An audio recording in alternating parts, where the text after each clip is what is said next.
everybody, welcome to 𝐂𝐴𝐲. I'm Jessica, and today's video is the fifth and final video in our Next Steps series. Abby from Read and Rest and myself are sharing kind of our heart behind middle school for me and high school for her, and we've done that in this little mini series where we've shared a video every day this week just about something middle school for me or high school for her related. So this is the last video. If you've missed the others, I'm going to link them up here. In today's video, I'm going to be answering the 10 kind of frequently asked, most common questions that I've received about homeschooling middle school over the past few years. If you have a question that is not one of these that I'm not answering, feel free to leave it in the comments and I'll be happy to answer it for you, because I really want you to walk away from this series this week feeling super confident going into the middle school years. All right, the first question, am I doing enough, or how do I know I'm doing enough? And we're starting with this one first because I feel like this question is literally the root of almost every other question. And essentially we're just wanting to know, how do I know I'm not failing my child, right? Like that's really what we want to know as homeschool parents. And this is the question that's like the root and beneath every other one. And my answer today is going to be a little bit differently than it may have been in the beginning of my journey. In the beginning of my journey, I think it would have been a little bit more like, if you're doing this and this every day, or if you're hitting your bare minimums, right? Today, my answer is very different after having lived up through 8th grade in our homeschool. And it's, if you're showing up for your child consistently, you're doing enough. And I want you to hear me, because what I said is if you're showing up for your child consistently, not in your homeschool, not if you're doing XYZ, not curriculum based, none of that. If you are showing up for your child, period, you're doing enough. Because this means that you're consistently showing up, and it's going to help your child grow academically, socially, emotionally, spiritually. You're teaching them how to think, not what to think. You're teaching them how to ask questions. You're teaching them how to become responsible people and adults in the real world. You're helping them stay curious. Could you add a workbook? Absolutely. Do you need one? No, you don't. Like, you don't have to have that. As long as you're finding a way to show up for them consistently day in and day out, then you're doing enough.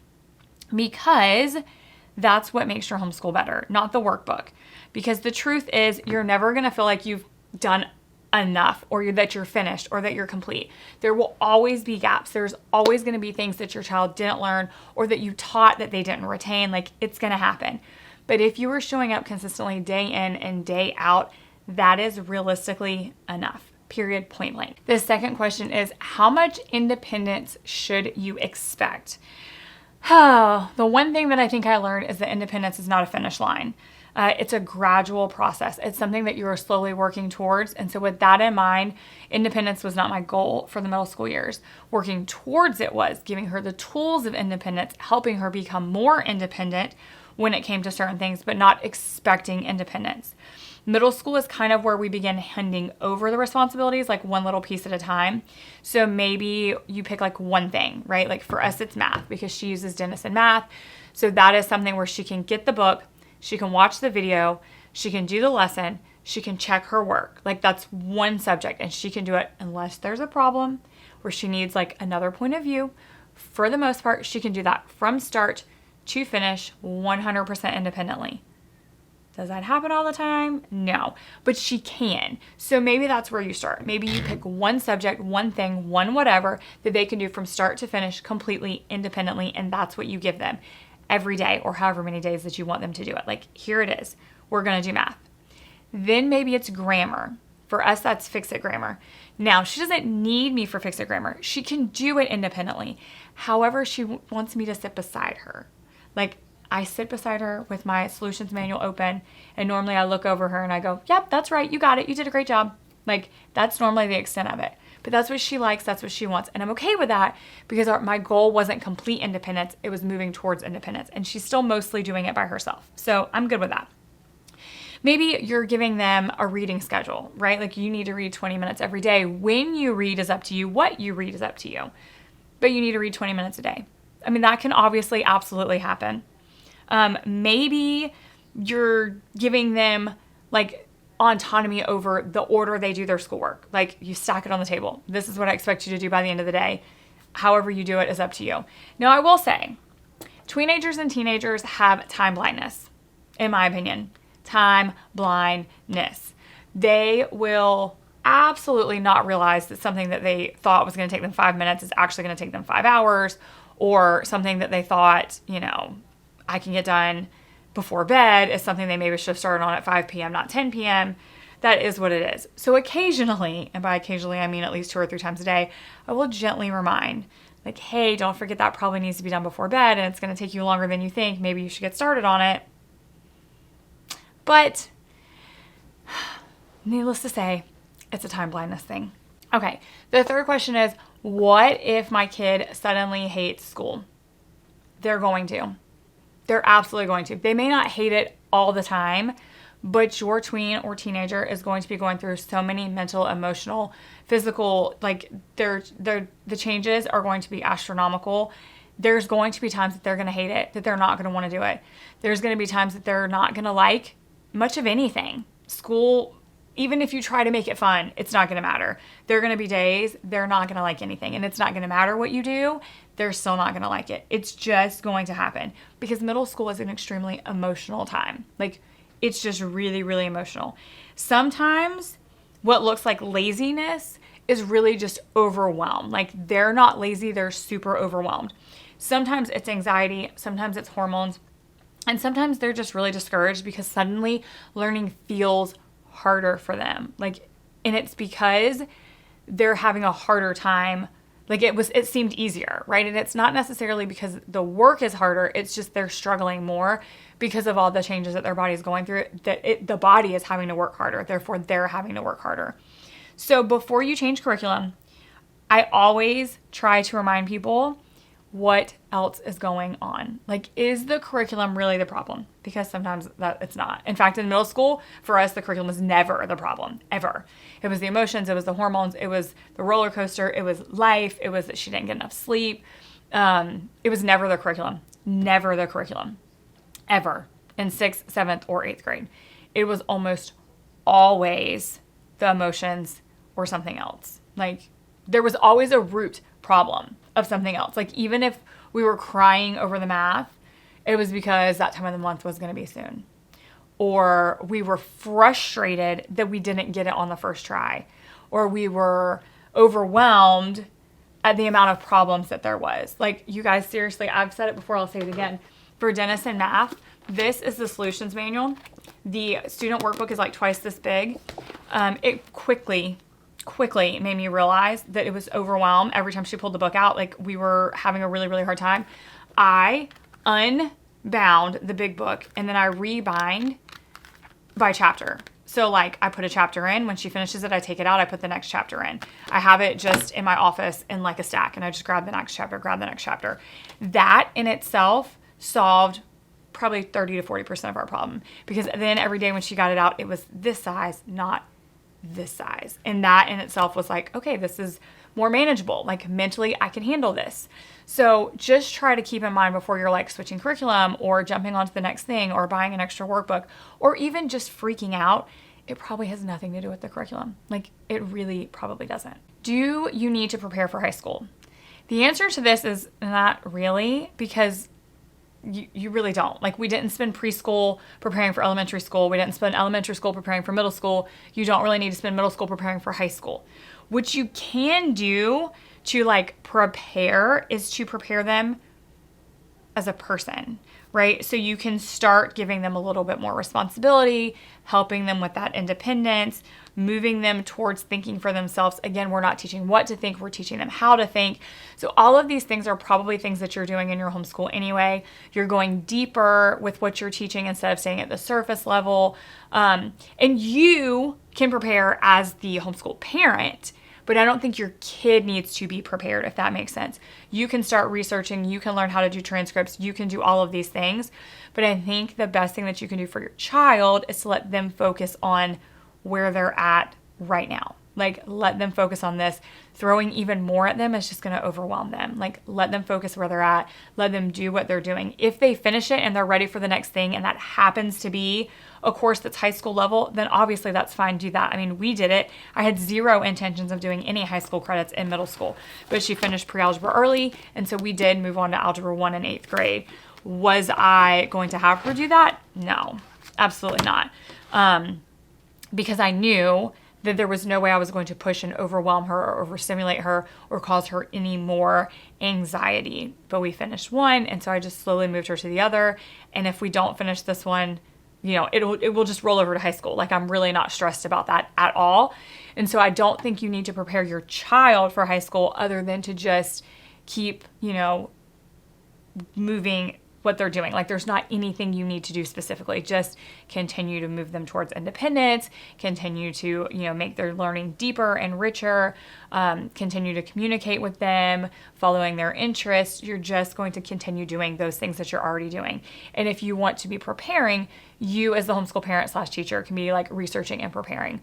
I don't think your child needs to be prepared. The fifth question is, do read-alouds still matter? Hands down, yes. In fact, I think they matter more in middle school than they did when they were younger, because the conversations that you're having are richer and deeper.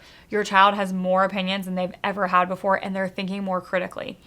And you can now read aloud, like books that are going to have content that is going to be closer to real life, and things that you want them to have a safe place to experience and to talk about. So as you start reading books about, that are at that tween and teen level, they're probably dealing with some sort of like drama in the book, or friendship stuff in the book, or outside peer pressure or bullying or something. There's actually teen things happening in these books that they're reading and that you're reading aloud.